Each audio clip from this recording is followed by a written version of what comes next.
Bonjour Manouya, aujourd'hui je reçois un duo de choc. Alors je ne sais pas s'ils seront que deux sur scène, mais ils sont accompagnés de Elodie. Donc il y a Sébastien et Benoît. Bonjour. Bonjour Anna. Alors vous êtes fraîchement débarqués? Tout à fait. Enfin non, moi en tout cas oui, ça fait 48 heures. Benoît est déjà là. Moi ça fait une semaine que je suis là. Je suis parti dans les Marquises avant. Ah, où avec ça? ma petite famille, on était sur Ivaoa. Ah, magnifique. Ouais. Vous êtes allé faire un petit pèlerinage? C'est ça. On a vu la tombe de Jacques Brel et de Gauguin. Voilà. Et c'était merveilleux. C'est vrai que les marquises, c'est bien. Et les nonos? Et les marquisiennes, les nonos, non, il n'y a pas eu de problème avec les nonos. Et les marquisiennes sont vraiment somptueuses. Ah ben oui, bah c'est pour ça qu'ils étaient là-bas. Hein. Bah oui. Entre nous. Alors donc vous venez pas que pour aller voir les jeunes femmes. Si. Mais en plus il était avec sa famille, gonflé lui. Alors vous êtes venu nous présenter Pileta Remix. Alors Pileta, c'est quoi Pileta? Ça vient d'où? C'est un prénom. Alors on peut le prononcer comme ça. Effectivement, il y a un peu une origine espagnole dedans. Je crois que c'est le prénom d'une petite fille. Voilà, qui n'est pas du tout nécessairement espagnole. Et on va dire qu'elle est une petite fille du monde. On peut lui coller Donc ce n'importe quelle prénom, vous identité. l'avez inventé? Alors c'est l'auteur Flore Barra qui a écrit ce texte qui a inventé ce prénom un peu presque par accident, puisqu'il a fait un atelier d'écriture avec un professeur qui a proposé dans ses consignes de faire démarrer son histoire avec un personnage qui devait s'appeler Pileta et qui devait être une petite fille de 9 ans. Et c'est comme ça qu'en fait finalement ce qui est sorti de cet atelier a donné lieu à un travail après plus en profondeur qui a abouti à Pileta Remix, qui a d'abord été Pileta Louise, une fiction radio faite en studio pour être écoutée à la radio et ne pas être vue, et qui a ensuite fait l'objet d'une réécriture pour la transformer, l'amener sur scène. Que le collectif a créé et produit il y a 10 ans. Alors vous êtes un collectif en fait. Comment ça se passe alors? Là vous êtes deux. On est deux. Vous êtes combien sur scène? On est 5 sur scène. Donc il y en a 3, vous avez mis à la sieste? Bah c'est ça. Ils sont Voilà, c'est Elodie, elle nous a dit il n'y a pas de place pour 5 ici, alors bon. On a pris les meilleurs. Il y a Voilà. l'actrice Émilie qui joue le rôle de Pileta, il y a l'ingé son qui est sur scène avec nous. Et qui venait dans l'avion parce qu'il a eu un problème avec son visa, mais il arrive. Ah, avec la carte par Esta? Auckland. Ouais, c'est ça. Esta? Aussi. Il est polonais. Les Suisses polonais. Oh là là là là. Galère. Donc il y a l'ingé son Michel qui est pas encore là. Il y a l'auteur qui joue le personnage du narrateur. Et il y a moi qui suis comédien musicien qui interprète tous les personnages secondaires, on va dire. Et Sébastien qui est électromusicien. Et je fais de la musique, du bruitage et des effets appliqués sur certains Voilà, sons. c'est un spectacle musical. Donc c'est un spectacle musical. Enfin c'est d'abord une histoire qu'on propose. C'est un conte. Un conte initiatique. voilà. Un conte initiatique. Avant de parler peut-être de dispositif, c'est une histoire d'une petite fille de 9 ans qui doit à un moment, pour une raison, on va pas tout vous raconter, mais doit partir à la recherche d'une fleur. Qui va sauver sa grand-mère. Oui, un petit peu. Voilà, quand même, ils vont. Elle ne lui apporte pas des petits pots de beurre. Et Non, c'est pas avec des une bonbons. fleur, sans doute, qu'elle va sauver cette grand-mère. Et évidemment, sur cette route, c'est un parcours initiatique. Elle va rencontrer des obstacles, des personnes adultes. Bah oui, des sinon, il n'y aurait femmes, pas des hommes. d'histoire. Sinon, ce serait un peu Voilà, simple. c'est- C'est trouver la arrive, fleur elle tout de part, suite. c'est bon. La fleur revient. Voilà, mamie, c'est sauvé, c'est terminé. Merci, bonsoir. Pouf pouf, et Et vous puis on ne seriez espère pas. qu'à la fin de l'histoire, elle en sort grandie quand même de tout ce qui lui est arrivé. En tout ce qui- général, tout ce quand qu'il a même, traversé. Donc C'est un elle, peu elle la va, vie. elle quoi. va grandir. Oui, si c'est C'est un initiatique, peu- elle et puis ça, revient. puis on a dans le symbole de la fleur, donc la fleur, elle Qui s'ouvre. elle s'ouvre. Et qui Déjà, parfume le monde. Exactement, un peu comme toi. Qu'il est bien. Oh, bravo. Je ne suis pas marquisienne, mais j'y ai vécu, c'est pour ça. Alors. Et voilà. Et donc ça c'est Ça c'est le pitch de l'histoire. C'est une histoire qui est pour tous les publics et qui finalement s'est retrouvée un peu pas complètement par hasard. On en est très content, mais dans le réseau jeune public parce qu'elle est accessible à partir d'un public de 7 ans, mais elle est faite pour les plus grands aussi, les plus âgés qui nous ont fait des retours déjà par rapport à cette pièce qu'on a joué déjà plus de 400 fois. Donc on se permet de dire ce que le public nous en a dit. Oui, c'est pour les enfants et les grands enfants. C'est-à-dire Voilà. qu'au début de la création, on savait pas du tout finalement où la pièce allait aller. Donc on est Vous parti. étiez un peu comme Pileta, quoi. C'était était un un parcours petit peu- initiatique Voilà, pour votre. exactement. C'est Je ça. suis trop Et en- forte. Et en fait, c'est les individualités de chacun, les compétences, les talents de chacun qui a fait qu'à un moment donné, cet objet devienne ce que vous, spectateurs, allez voir, auditeurs, allez voir et entendre au Petit Théâtre.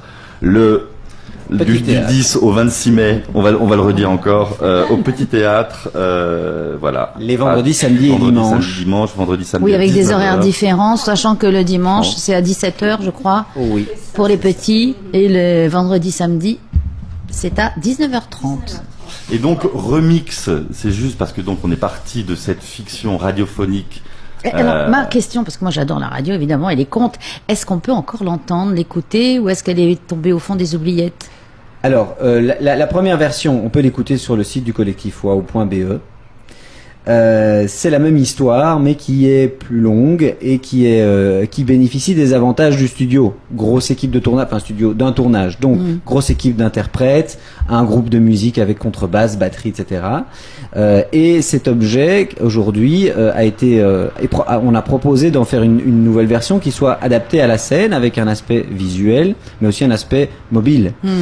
Et donc c'est pour cette raison qu'on est 5 sur scène et qu'on a transposé le dispositif à ces 5 personnes. Donc Benoît est un interprète qui va interpréter plusieurs personnages. On touche à tout. On touche à tout, on fait les bruitages. On fait la création sonore, la création, les musiques, on s'arrange avec les petits. chansons. Voilà. Est-ce que vous la faites varier chaque fois que vous jouez, ou c'est calé? Alors c'est une partition qui est devenue au fil des représentations quelque chose qui est devenu écrit de manière orale. Parce qu'on l'a jamais vraiment écrit avec des tops très, mais c'est devenu une partition musicale où chacun de nous on est vraiment interdépendant, où on est ensemble pour pouvoir raconter la pièce, et donc on a tous des rôles très complémentaires et qui sont, voilà. Donc c'est ciselé, quoi. Il y a pas, ouais, en fait, il y a pas d'improvisation. C'est comme une partition musicale. Ouais. On Mais n'improvise pas. Non, Par mais contre, à l'intérieur de ça, de ce canevas-là, de ce squelette, vu le nombre de représentations qu'on a fait, il faut jamais tomber dans l'ennui ou dans quelque chose qui est simple, voilà, où on est trop mécanique. Donc c'est quelque chose qui demande d'être réinventé tout le temps. Et donc c'est vraiment sur des petites choses, des petits détails. Moi, je sais que je vais aller rechercher le petit accident pour pouvoir rebondir dessus, pour pouvoir réinventer, parce que sinon, effectivement, je m'ennuie. Et je pense que c'est la même chose avec tout le monde. Quelqu'un va déraper sur un mot, et ben, hop, on va se réajuster, on va surfer, quoi. On va surfer tous ensemble. Mais en tout cas, ce qui est sûr, c'est que, parce que peut-être du coup, on arrive sur le dispositif, on propose finalement de faire voir ce spectacle. On invite les gens dans un studio de radio, en fait, dans notre atelier de création. On invite le public à venir écouter cette histoire, mais la regarder. Il y a un enjeu du coup ludique, de savoir tiens d'où provient le son qui est produit à ce moment-là, d'où provient la musique, tiens hop, et donc le public est invité à orienter son regard. Comme si on était une petite souris qu'on est à l'intérieur de studio. Exactement. Alors on participe par la pensée, mais on bouge pas. Alors le public ne bouge pas, et en fait le public il faut dire aussi le dispositif, le public dispose d'un casque d'écoute audio. Quand Parce que nous avons on leur distribue à chaque spectateur un casque. Un casque audio.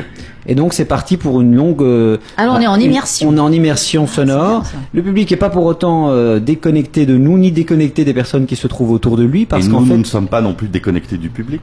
Non, voilà, parce que nous aussi on porte un casque, mais on entend les réactions, on voit les réactions, et donc il y a vraiment une intimité qui est très très particulière. Le casque nous permet d'être dans une intimité avec l'auditeur. C'est pas à vous que je dois faire l'apologie de ce que la radio peut avoir d'exceptionnel dans l'invitation, de la confidentialité, dans l'intime. Et dans l'intime. Et en fait, on essaie de reproduire cet avantage de la radio sur la scène, mais on propose aussi évidemment une plus-value visuelle et vivante. Et vivante. Parce qu'on essaye quand même, à partir du moment où on fait un spectacle ou une fiction radiophonique en live, on peut se tromper. Il y a des. On est quand même là pour donner quelque chose au spectateur, à l'auditeur, et donc faire en tout cas en sorte que le spectateur puisse être traversé par des émotions, ce qui pour moi est la chose la plus importante qui soit dans ce monde. Ben, c'est le théâtre, c'est le spectacle vivant, quoi. Exactement. Et donc effectivement, le fait d'être avec un casque, ça permet d'être vraiment avec soi, d'être même un peu dans la bulle quand même. On est plus près peut-être de vous, du spectacle, que si on n'avait pas de casque, je suppose. Oui, c'est le ressenti des spectateurs. Parce que ça nous permet de susurrer dans les oreilles des auditeurs, quoi. On peut se permettre de vraiment de chuchoter et de s'adresser à toutes les oreilles qui se trouvent dans la salle. Donc il y a à la fois les voix qui vont être effectivement dans ce rapport de proximité.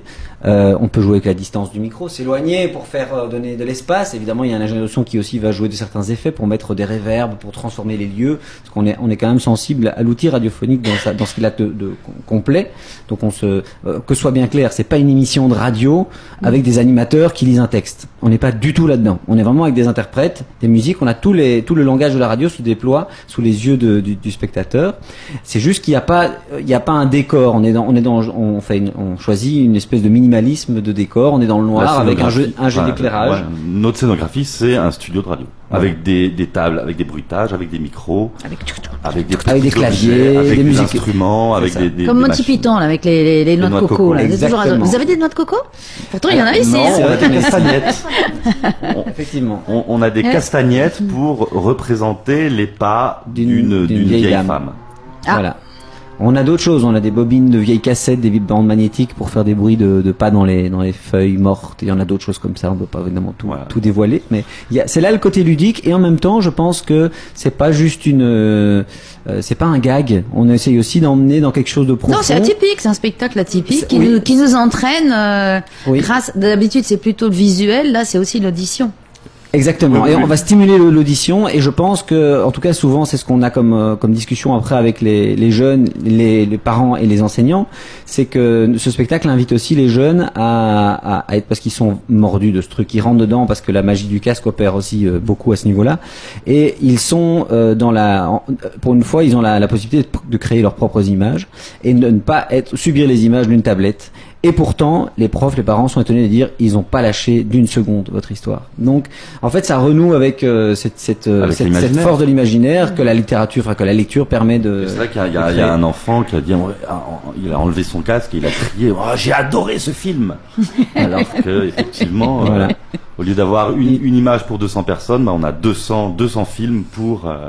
Chaque esprit peut se construire sa propre image, et c'est quand même intéressant après d'amener les jeunes et les moins jeunes à en prendre conscience. Donc généralement on essaye d'avoir des bords de scène ou des échanges avec le public après, et c'est un moment important. Mais c'est vrai qu'il y a beaucoup de spectateurs qui en sortant disent mais alors j'étais tout le temps traversé un petit peu en conflit, en me dire mais est-ce que je dois fermer les yeux, et puis en fait je ferme les yeux, mais en fait là j'entends un son qui va un peu m'éveiller, et je vais essayer de savoir mais comment est-ce qu'ils font, et donc il y a une espèce d'aller-retour comme ça entre soi et entre ce qui se passe. Il faut leur conseiller de revenir. Voilà, une fois avec les yeux fermés. Alors, un petit mot à Élodie qui va pour conclure, qui va se jeter sur Sébastien. Les micros. Allez. Hop. Voilà, pour nous dire un petit peu concrètement. Ben oui, alors Pileta, ça commence ce vendredi, le 10 à 19h30. Ça joue vendredi, samedi et dimanche pendant 3 semaines. Alors, Caméléon... 3 week-ends, hein. Oui, 3 weeks-ends sur les 3 semaines. On met les 3. Ouais. Les 3, là, plus 2 scolaires aussi. Ça fait on fait des représentations scolaires. 11 représentations. Au milieu, on les amène découvrir un peu la Polynésie. Voilà, la totale. Juste Caméléon, c'est un spectacle familial à partir de 7 ans, mais pour ceux qui ont des enfants plus petits, la garderie sera toujours en place. Mais je pense qu'à partir de 5 ans, c'est possible. Même 5, c'est possible. Voilà, mais si vous avez des tout petits, vous savez que la garderie est là, donc n'hésitez pas à venir voir le spectacle. Pour les billets, réseau Ticket Pacifique. Mais si vous Ticket Pacifique, comme d'habitude. Ticket Pacifique, voilà. Et les 3 carrefours. Dans les 3 carrefours. Si vous voulez des renseignements supplémentaires, vous n'hésitez pas à nous appeler au 87 31 40 40, et on espère vous voir nombreux dès vendredi. Attends, je fais un autre bruitage. Tu parles bien, Voilà. Et là, tu te transformes. Magnifique. Bien, merci Benoît, merci Sébastien, et merci Élodie. Merci à toi, Martine. Merci Martine. Merci Martine.